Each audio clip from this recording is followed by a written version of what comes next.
Hey everybody, it's Jason Blahog with Ice Cream Fitness here. Today I want to talk to you guys about something I've been getting questions on lately. I'm not really sure why I'm getting questions on this, and I'm really kind of shocked that in 2013 this is still enough of a topic that I'm getting 5 or 6 different subscribers asking me about this. And that topic is blood type diets.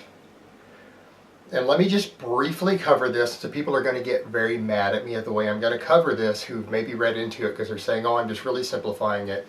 But the whole idea is that you can look at someone's blood type and determine their basic background and ethnicity and possible demographic allergies and intolerances and things based upon the parts of the world they probably came from based upon their blood type, and then determine what's the healthiest diet for you or to give you the best energy and the best overall health.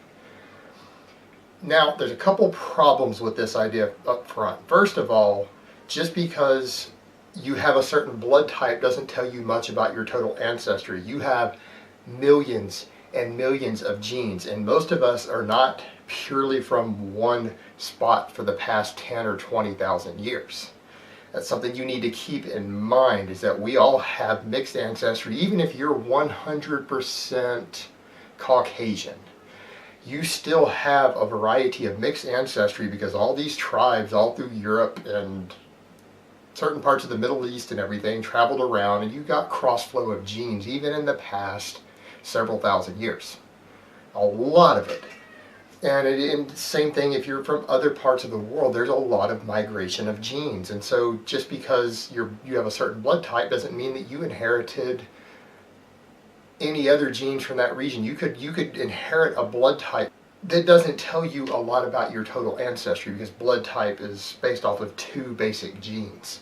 And honestly, it doesn't tell us that much about a person. Blood type has been massively blown out of proportion as far as importance, other than purposes of blood transfusions and certain issues with the rhesus positive and negative in childbirth.